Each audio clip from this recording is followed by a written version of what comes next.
베드로후서 2장 1절부터 8절까지입니다. 거짓 선지자와 거짓 선생. 초대교회는 로마 제국의 핍박 속에서 놀라울 정도로 성장하고 부흥했습니다. 로마 제국의 관리들은 교회의 지도자들을 사형시키고 그리스도인들을 감옥에 집어넣으면 교회가 자연스럽게 무너지고 교회에 속한 성도들이 신앙을 포기할 줄 알았습니다. 그런데 이상하게도 핍박이 강하면 강해질수록 교회는 더욱 성장했고 로마 제국 곳곳에 있는 지와 마을로 확장되었습니다. 외적인 핍박과 환난들이 있었지만 교회는 무너지지 않고 성도는 그들의 믿음을 굳건히 지켰던 것입니다. 사도 베드로는 이러한 교회의 모습을 보면서 외적인 핍박이 있는 교회를 격려하고 그들을 위로하기 위해서 성령의 감동하심 가운데 베드로 전서를 기록하였습니다. 그런데 이러한 외부적인 환난과 핍박을 견디며 성장하고 있었던 초대교회 안에 큰 어려움이 발생합니다. 그것은 바로 교회의 내부에서 일어난 이단의 문제였습니다. 이교와 이단은 큰 차이가 있습니다. 이교는 아예 믿는 종교가 다른 경우입니다. 불교나 이슬람교들 같은 종교를 우리는 이교라고 부릅니다.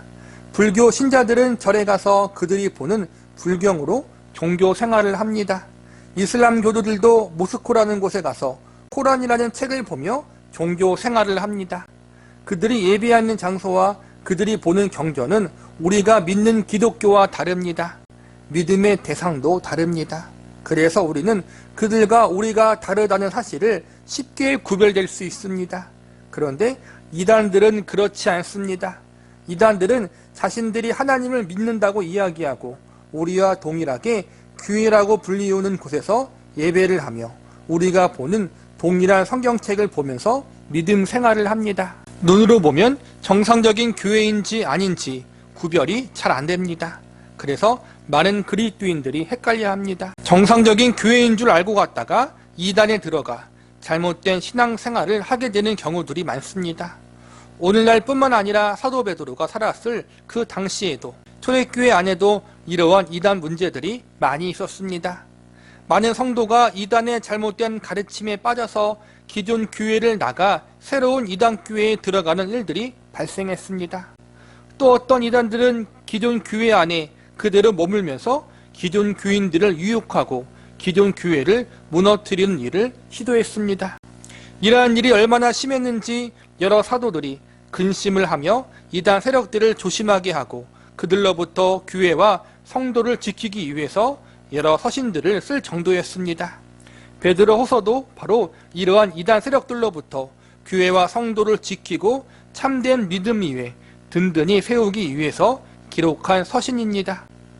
우리가 앞서 배운 베드로후서 1장에서는 사도 베드로가 얼마나 성경의 진리와 가르침을 강조했는지에 대해서 배웠습니다.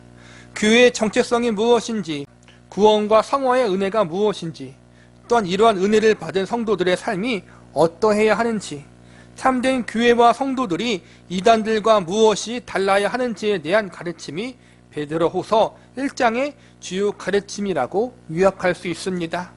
오늘 우리가 배우게 될 베드로후서 2장의 주요 내용은 거짓 이단들의 특성에 대한 가르침이 기록되어 있습니다.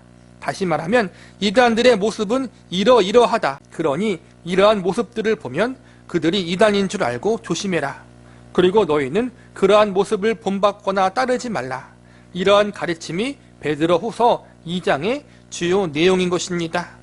우리는 오늘 본문의 말씀을 통하여 이단의 특징은 무엇인지 살펴보면서 우리가 주의해야 할 점은 무엇이며 어떻게 대처해야 하는지에 대해서 알아보는 시간을 가져보도록 하겠습니다. 첫 번째로 이단은 사신주를 부인합니다. 본문 1절을 보시기 바랍니다. 그러나 백성 가운데 또한 거짓 선지자들이 일어났나니 이와 같이 너희 중에도 거짓 선생들이 있으리라. 그들은 멸망하게 할 이단을 가만히 끌어들여 사신주를 부인하고 임박한 멸망을 스스로 취하는 자들이라. 여기서 보면 백성들 가운데 거짓 선지자들이 일어나고 너희 중에 거짓 선생들이 있다고 가르칩니다. 백성들 가운데라는 말은 하나님 백성들 가운데라는 말입니다. 너희 중에라는 말은 교회와 성도 안에 있다는 것입니다. 다시 말하면 이미 기존 교회라는 울타리 안에 성도들 속에 거짓 선지자와 선생들이 숨어 있다는 것입니다. 그리고 이들의 특징은 사신주를 부인하는 가르침을 전한다는 것입니다. 사신주를 부인한다는 것은 예수 그리스도에 관한 성경적 가르침과 복음의 진리를 잘못되게 가르치고 전한다는 것입니다. 여기서 보니까 가만히 끌어들여라고 나와 있는데, 이는 자신들만 이단에 속하는 것으로 끝나지 않고 다른 성도들을 유혹하여 자신들의 이단 무리로 끌어들인다는 말입니다. 이단의 가장 큰 문제가 여기에 있습니다. 이단들은 불신자들을 전도하지 않고 기존 교회 성도들을 유혹해서 빼어가 버리거나 기존 교회를 안에 무너뜨리려는 시도를 합니다. 불교나 이슬람 교회에 가서 그들을 유혹하지 않는다는 것입니다. 그러므로 이것은 외부의 문제가 아니라 내부의 문제입니다. 하나님 백성들 사이에 이러한 가라지와 같은, 아니 가라지보다 더욱 나쁜 독풀 같은 존재들이 섞여 있다는 것입니다. 이런 이단들은 밖에서 가만히 들어오는 경우도 있고 안에서 스스로 생겨날 수도 있습니다. 더욱 위험한 것은 기존의 성도들이, 심지어는 목회자들도 이러한 것들을 분별하지 못하고 유혹되어 거짓 선지자나 선생들에게 넘어가는 경우들이 있다는 것입니다. 물론 상당 부분 건전치 못한 교회와 말씀으로 제대로 양육받지 못해서 이단에 빠지는 경우들이 많습니다. 그러나 종종 건전한 교단과 교회에서 설교를 듣고 자랐는데 이러한 이단의 유혹에 빠지는 경우도 있습니다. 신앙과 믿음은 가만히 있으면 알아서 자라는 것이 아닙니다. 요즘 한창 면역력이라는 주제가 중요한 이슈가 되고 있습니다. 우리가 감기나 독감 등에 걸리지 않기 위해서 제일 중요한 것이 바로 면역력이라고 합니다. 그래서 예방접종도 맞고 면역력에 좋은 음식들을 먹고 운동을 하는 것이 중요합니다. 이와 마찬가지로 신앙에도 면역력을 키우는 것이 중요합니다.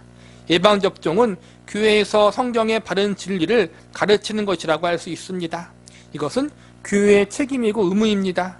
그러나 그렇다고 개인의 책임과 의무가 없는 것은 아닙니다. 예방접종과 더불어 필요한 것은 면역력이 좋아지기 위해서 좋은 음식을 먹고 규칙적인 생활 습관과 운동을 병행해야 합니다.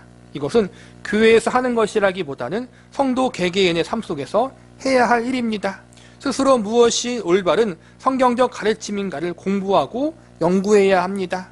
기도에 힘쓰며 건전하고 건강한 신앙생활을 하기 위해서 힘쓰고 애써야 합니다. 건강한 교회에 속한 것이 정말로 중요하지만 그것이 내 믿음을 저절로 건강하게 만들어주는 것은 아닙니다.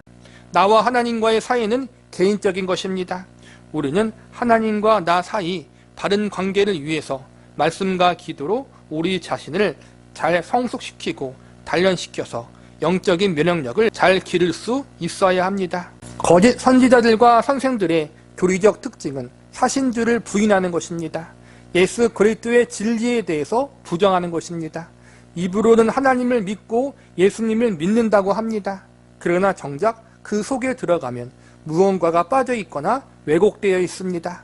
베드로후서 1장을 공부하면서 우리는 이러한 부분들이 무엇인지 배웠습니다. 예수 그리스도를 통하여 우리가 얻는 구원의 은혜가 무엇인가? 구원의 은혜에 대해서 우리에게 알려주는 복음의 내용은 무엇인가?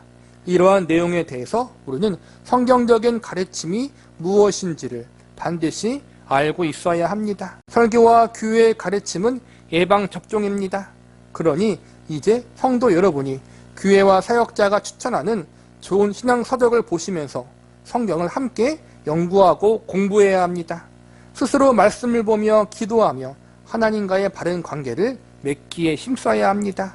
이것은 성도 여러분들이 하나님 앞에서 개인이 힘쓰고 애써야 하는 부분입니다. 예수 그리스도에 대한 가장 중요한 진리와 가르침은 오직 예수님의 대속의 은혜와 공로로 인해서 우리가 구원받는다는 것입니다. 이단들의 특징은 행위로 구원을 받는다고 가르치거나 자신들이 믿는 교리대로 살아야 구원을 얻는다고 가르치는 것입니다. 자신들이 따르는 교주나 선지자를 믿어야 구원을 얻을 수 있다고 가르칩니다. 이러한 가르침은 거짓입니다. 구원은 오직 우리를 위해 십자가에서 모든 죄를 짊어지신 예수 그리스도의 대속의 사역을 믿고 그 예수님이 나의 모든 죄를 사해 주셨다는 사실, 그 예수님이 이제 나의 구원자요 삶의 주인이라는 사실을 믿고 영접할 때 받게 되는 것입니다. 다른 방법, 다른 수단은 결코 없습니다. 이것이 오직 예수라는 종교개혁의 가르침이자 성경의 가르침입니다.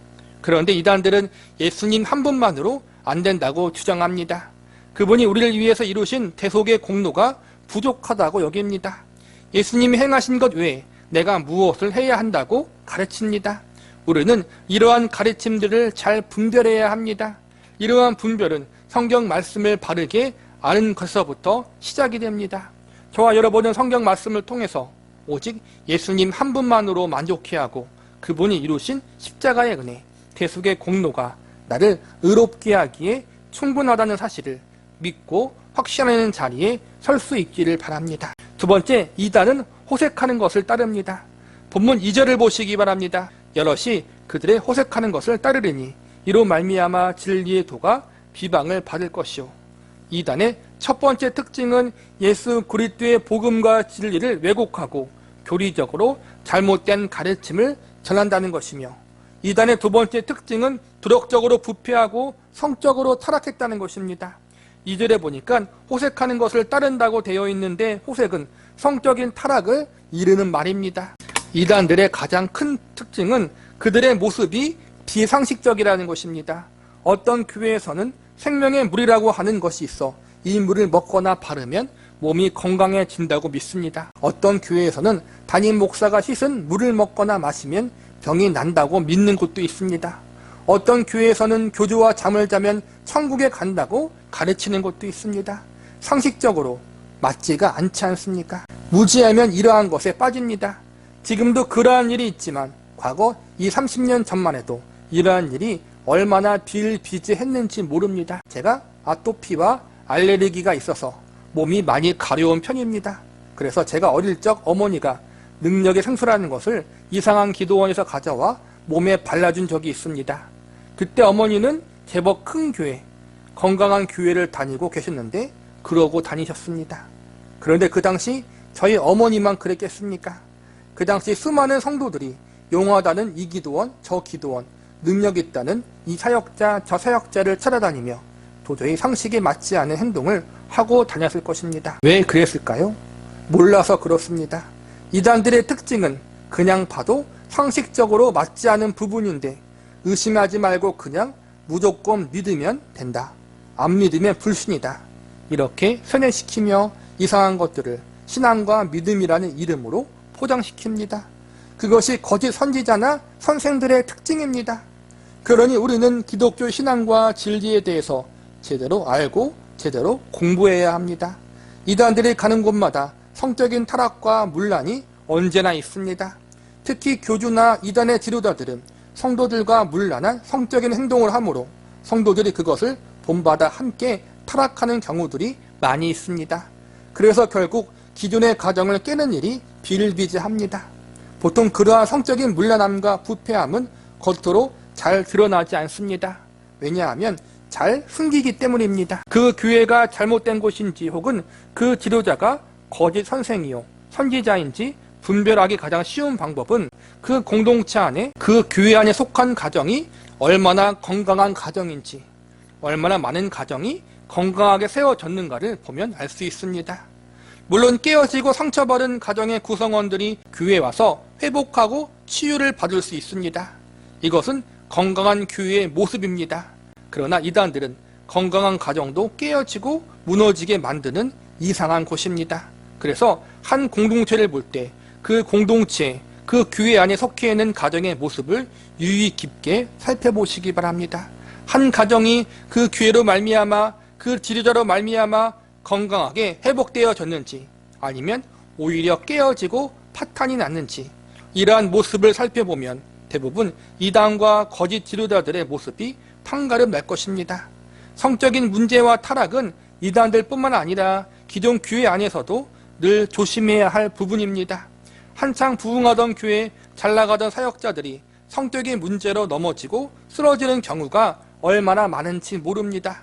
그러므로 성적인 타락의 문제는 우리가 늘 언제나 조심하고 또 조심해야 합니다. 하나님께 이러한 이단들의 유혹과 성적인 타락으로부터 보호해달라고 우리는 경각심을 가지고 기도해야 합니다. 아무도 예외일 수가 없습니다. 나는 그럴 리가 없어. 우리 교회는 절대 그러지 않아.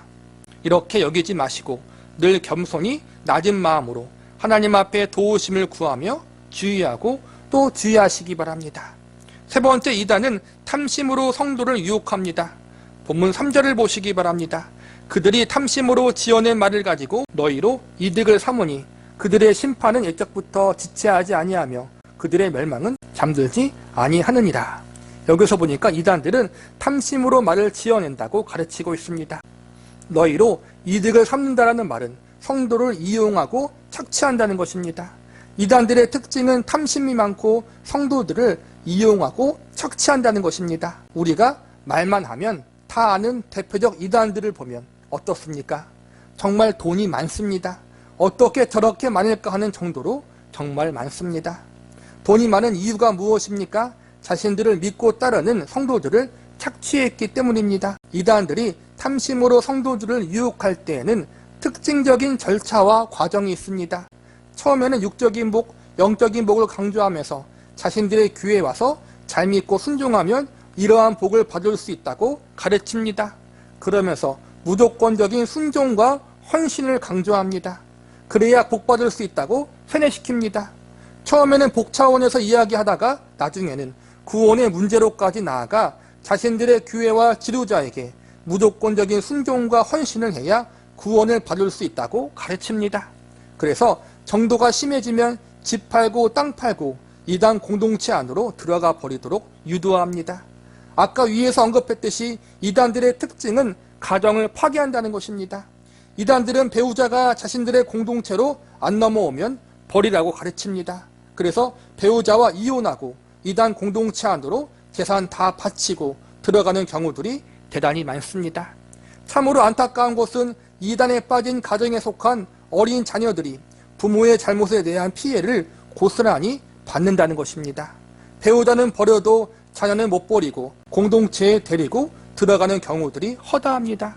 그런 이단 공동체의 자녀와 함께 들어가는 경우 방송에서 고발하는 내용을 보았는데 참으로 안타깝고 참담했습니다. 우리는 성경을 바르게 알아야 합니다.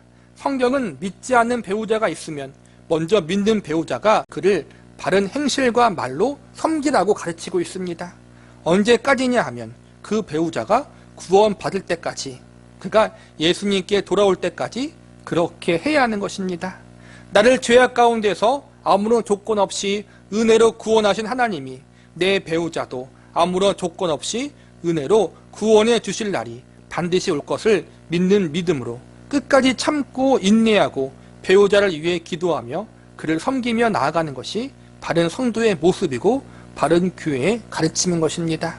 그리고 이단들의 또 다른 특징은 건전한 일상생활을 하지 못하도록 합니다. 평범한 직장생활이나 가정생활이 불가능할 정도까지 이단 공동체에 충성을 요구합니다. 멀쩡했던 가정이 깨어지는 경우가 많아지는 교회는 무언가 문제가 있습니다. 직장생활과 가정생활을 내팽개치고 교회에서 살라고 가르치는 것도 문제가 있는 것입니다. 건강한 교회는 언제나 가정을 소중하게 여기고 성도가 속해 있는 직장을 비롯해 일상의 장소를 하나님이 허락하신 소명의 장소라고 가르칩니다.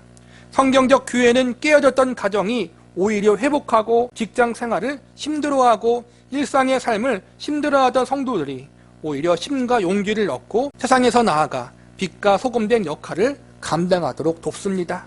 하나님이 하나님 백성들에게 허락하신 가장 첫 번째 소명지가 가정이고 두 번째는 직장과 성도의 삶의 장소입니다. 그러면 교회는 몇 번째입니까? 따로 번호가 없습니다. 첫 번째, 두 번째 소명지에서 빛과 소금의 역할을 잘하며 살아갈 수 있도록 돕는 것이 교회의 역할입니다. 신앙생활을 교회 중심으로 하라는 말은 한 성도가 교회를 통해서 건강하고 가정과 직장과 우리의 삶 속에서 올바른 신앙생활을 할 수 있도록 하라는 의미입니다. 학교 가서 왜 공부합니까? 사회에 나가서 바르게 잘 살기 위해서입니다. 교회는 신앙의 학교입니다.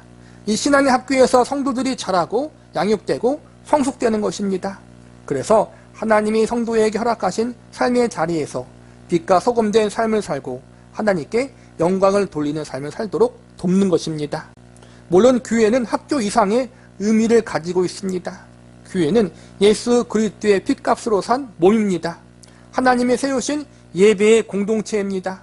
그렇기 때문에 우리는 교회를 사랑하고 교회를 위해서 헌신하고 순종해야 합니다. 그러나 동시에 교회에서만 이 일을 행하는 것이 아닙니다. 하나님은 교회에만 계시는 분이 아니기 때문입니다. 어찌 보면 우리는 교회에 있는 시간보다 교회 밖에 있는 시간이 더 많습니다. 그렇기 때문에 우리는 교회 밖에서 우리들의 일상의 삶의 자리에서 하나님을 바르게 예배하고 하나님 말씀에 순종하는 삶을 살아가야 합니다. 그리고 우리의 삶의 자리에서 하나님의 살아계심을 드러내는 삶을 살아야 합니다. 이것이 성도의 사명인 것입니다. 그리고 이를 위해서 교회가 존재하는 것입니다. 그런데 이단들은 그러지 않습니다. 자신들의 조직을 위해서, 공동체를 위해서, 지도자를 위해서 죽도록 순종하고 충성하라고 합니다. 그러나 아닙니다. 우리가 죽도록 충성해야 할 것은, 순종해야 할 대상은 오직 예수님 한 분밖에 없습니다. 하나님 아버지밖에 없습니다. 그리고 그 순종과 헌신을 통해 저와 여러분의 삶 속에서 하나님의 백성다운 삶을 살아가는 모습으로 나타나게 됩니다. 자꾸 교회와 우리들의 삶의 장을 분리하지 마시기 바랍니다. 교회에서 봉사하고 헌신하시기 바랍니다. 그러나 그것이 내 가정과 직장과 일상의 삶의 자리에서 하나님 말씀대로 살아야 하는 것을 대신할 수 없다는 사실을 명심하시기 바랍니다. 성도의 제일 큰 소명지는 여러분이 몸담고 있는 삶의 장입니다. 왜냐하면 저와 여러분의 지금의 삶의 자리로 이끄신 분이 바로 하나님이시기 때문입니다. 우리 그리스도인들은 우연을 믿는 사람들이 아니라 하나님의 섭리를 믿는 사람들입니다. 섭리의 하나님이 저와 여러분을 지금의 자리로 이끄셨고 이 자리에서 우리에게 요구하시는 바가 있습니다. 지금 저와 여러분이 속해 있는 삶의 장소가 그러므로 하나님이 맡겨주신 소명의 자리입니다. 그곳에서 믿음으로 살아가십시오. 교회에서 바른 가르침을 받고 그곳에서 구원받은 주의 백성들과 함께 하나님을 예배함으로 위로와 격려도 얻고 힘과 용기도 얻고 하나님께 영광을 돌리십시오. 교회 안에서 서로 섬기고 교제하며 교회를 통해서 주님이 맡겨주신 신앙의 공동체의 사명도 함께 감당하시기 바랍니다. 그러나 그것으로 끝나지 마시기 바랍니다. 교회에서 경험한 그 감사와 감격을 가지고 세상에 나아가서 하나님의 자녀다운 삶을 살아가시기 바랍니다. 그것이 저와 여러분을 향한 하나님의 기뻐하신 뜻입니다. 본문 4절 말씀을 보시기 바랍니다. 하나님이 범죄한 천사들을 용서하지 아니하시고 지옥에 던져 어두운 구덩이에 두어 심판 때까지 지키게 하셨으며 4절부터 8절까지는 하나님을 거역한 존재들에 대한 준엄한 심판에 대한 경고의 말씀이 기록되어 있습니다. 4절에 보면 하나님을 반역했던 천사들의 무리를 심판하시는 내용이 기록되어 있습니다. 사단을 비롯해 마귀들은 원래 천사였지만 하나님을 반역함으로 이러한 악한 존재가 되어버린 것입니다. 4절에 보면 그들은 지옥에 던져 심판 때까지 지키게 하셨다라고 가르치는데 이는 사단과 마귀의 마지막이 영원한 지옥의 심판이라는 사실이 이미 확정되었다라는 말씀입니다. 5절은 노아의 홍수의 심판 사건을, 6절은 소돔과 고모라의 심판 사건을 이야기하고 있습니다. 결론은 하나님을 거역한 죄의 세력들, 악의 세력들은 하나님이 준엄하게 심판하신다는 것입니다. 그리고 이 심판에는 거짓 선지자와 선생들, 이단 세력들을 포함하고 있다는 것입니다. 천사도 심판하사 영원한 지옥의 형벌을 내리시는 그 하나님이 거짓 선지자와 선생들도 동일한 형벌로 다스리실 것입니다. 노아의 시대, 소돔과 고모라의 시대, 하나님 앞에 범죄한 인간들을 심판하신 하나님이 이단 세력들을 하나님의 때에 모두 소멸해 버리실 것입니다. 우리가 하는 것이 아니라 하나님이 하실 것입니다. 우리가 이단과 거짓 세력들이 득세하는 것을 지켜볼 때마다 얼마나 마음이 무겁고 아픕니까? 우리가 이러한 세력들을 어떻게 이겨내야 할까? 때론 두렵고 때론 심히 걱정되기도 합니다. 이러다가 모든 교회가 다 무너지는 것은 아닐까 염려되기도 합니다. 그러나 감사한 것은 우리가 그들을 심판하지 않고 하나님이 하신다는 것입니다. 우리가 심판한다면 기약이 없습니다. 우리는 연약해서 언제 어떻게 될지 모릅니다. 그러나 하나님이 심판하신다라고 작정하셨으면 반드시 그 심판은 이루어질 것입니다. 천지는 없어져도 하나님의 말씀은 없어지지 않기 때문에 반드시 그 약속은 이루어질 것입니다. 그러니 희망을 가지시기 바랍니다. 교회는 하나님의 손에 붙들려 있고 하나님을 대적하는 이단 세력에 대한 심판은 하나님의 손에 달려있다는 사실을 믿고 소망을 가지시기 바랍니다. 말씀을 마무리하겠습니다. 우리가 몸담고 있는 기독교, 특별히 개신교는 상식적인 종교입니다. 종교라고 표현하기 그렇지만 성경적 교회는 결코 하나님이 우리에게 비상식적인 것을 요구하지 않습니다. 물론 성경에서 가끔 믿음의 선진들에게 비상식적인 것을 요구하시며 그들의 믿음을 시험하실 때가 있지만 그런 경우는 성경에서도 지극히 적은 경우입니다.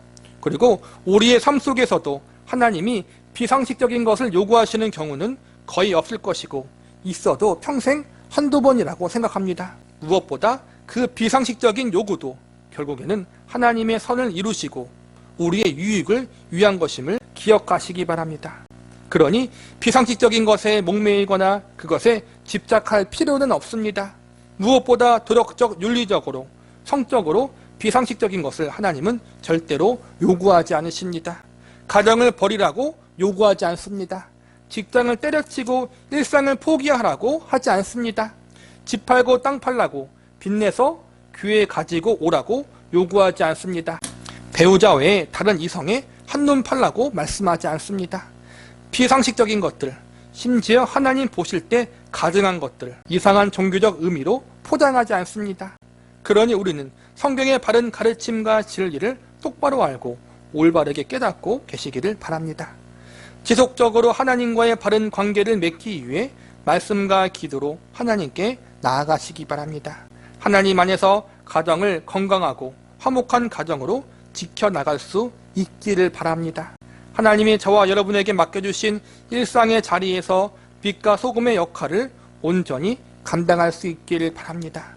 그러므로 우리 성김의 교회 성도님들은 이 고난과 위기의 시대, 어지럽고 혼란스러운 시대, 교회를 든든히 세워나가고 하나님이 맡겨주신 소명들을 온전히 잘 감당할 수 있는 은혜가 있기를 기도합니다.